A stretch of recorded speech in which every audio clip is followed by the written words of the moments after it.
अस्सलाम वालेकुम six class. उम्मीद है आप लोग खैरियत से होंगे। आज जो है वो हम नेक्स्ट 2 पार्ट करेंगे क्वेश्चन नंबर 3 के 4 और 5। अब यहाँ पे जो हमने क्वेश्चन लिखा है 1/3 मल्टीप्लाई 6/10 डिवाइडेड बाय 3/5 माइनस 1/10। इसी को आपने सोल्यूशन के फर्स्ट स्टेप में लिख लेना है क्वेश्चन को। उसके बाद हम सबसे पहले स्मॉल ब्रैकेट को हल करेंगे। तो 10 और 5 इन दोनों का एलसीएम लेंगे तो हमारे पास एलसीएम आ जाएगा 10। उसके बाद 10 को 5 से डिवाइड करेंगे और 10 से डिवाइड करेंगे अलग-अलग। 10 को 5 से डिवाइड करेंगे तो हमारे पास आएगा 2 को मल्टीप्लाई कर देंगे 3 से, और 10 को जब 10 से डिवाइड करेंगे तो हमारे पास 1 आएगा और उसको हम जो न्यूमरेटर में 1 लिखा हुआ है उससे मल्टीप्लाई कर देंगे। नेक्स्ट स्टेप में 3 2 ज़ा 6 हो जाएगा और 1 1 ज़ा 1। उसके बाद 6 माइनस 1 करेंगे तो 5/10 आ जाएगा हमारे पास। स्मॉल ब्रैकेट यहाँ से ख़त्म करेंगे तो हमारे पास मिडिल ब्रैकेट रह जाएगी। तो हमारे पास ये स्टेप बनेगा 1/3 मल्टीप्लाई 6/10 डिवाइडेड बाई 5/10। अब यहाँ से डिवाइड को आप मल्टीप्लाई में चेंज कर ले, हमारे पास वैल्यू आ जाएगी 10/5।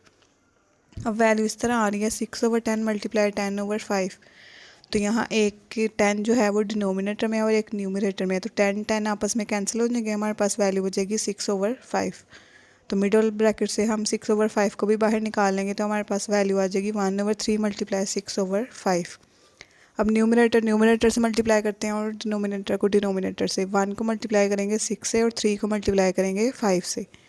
अब यहाँ 3 और 6 दोनों डिवाइड में आ रहे हैं तो ये भी आपस में कैंसिल हो जाएंगे। 3 1 ज़ा 3 और 3 2 ज़ा 6। तो हमारे पास वैल्यू बचेगी 1 मल्टीप्लाई 2 डिवाइडेड बाई 1 मल्टीप्लाई 5। तो यहाँ पे आ जाएगा 1 2 ज़ा 2 डिवाइडेड बाई 1 5 ज़ा 5। तो हमारे पास आंसर आ जाएगा 2 डिवाइडेड बाई 5। उसके बाद 5 वाला पार्ट है हमारे पास, जो कि इस एक्सरसाइज का लास्ट पार्ट है। इसमें है हमारे पास value 8 divided by 33 multiply 9/11 divided by 3/22। अब स्मॉल ब्रैकेट में हमने वैल्यू को हल करना है। डिवाइड लिखा हुआ है तो उसको मल्टीप्लाई में चेंज करेंगे तो 22 ऊपर आ जाएगा हमारे पास और 3 डिवाइड में लिख लेंगे हम। नेक्स्ट स्टेप में हमने क्या किया है, 9 और 3 को जो है वो हमने आपस में कट कर लिया और 11 और 2 को आपस में कट कर लिया, क्योंकि मल्टीप्लाई में लिखा हुआ है तो वैल्यू हमारे पास कैंसिल भी हो सकती है यहाँ पे। उसके बाद जब इनको हमने कट किया है तो हमारे पास वैल्यू आ जाती है 3 1 ज़ा 3 और 3 3 ज़ा 9। 11 और 22 को अगर कट करेंगे तो हमारे पास आ जाएगा 11 1 ज़ा 11 और 11 2 ज़ा 22। थर्ड स्टेप हमारे पास बनेगा 3/1 मल्टीप्लाई 2/1।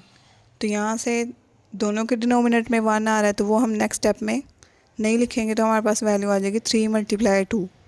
3 2 ज़ा बन जाएगा 6। तो हमारे पास मिडिल ब्रैकेट ख़त्म हो जाएगी, सॉरी स्मॉल ब्रैकेट ख़त्म हो जाएगी। तो हमारे पास वैल्यू बचती है 8 divided by 33 multiply 6।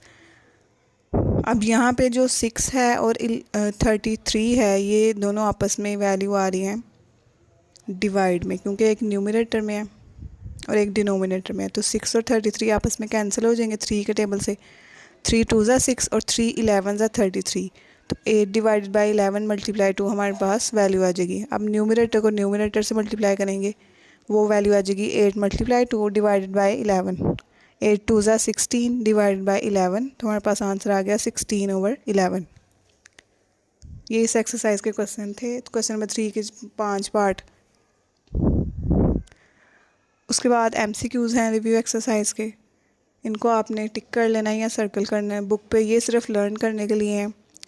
First MCQs है the simplest form of the fraction 45 divided by 120 is.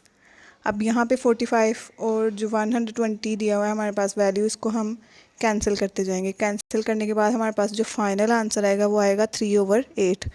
तो सेकंड ऑप्शन इसका आपने टिक कर लेना है। उसके बाद सेकंड MCQ है what is the sum of 1/2 and 1/10। इन दोनों का एलसीएम लेंगे, वैल्यूज़ को प्लस करेंगे तो हमारे पास आंसर आ जाता है 3/5। तो सी वाला ऑप्शन इसका टिक करेंगे। उसके बाद थर्ड MCQ है 0.03 मल्टीप्लाई 1000। तो यहाँ पे इनको जब हल करेंगे तो हमारे पास आंसर आता है 30।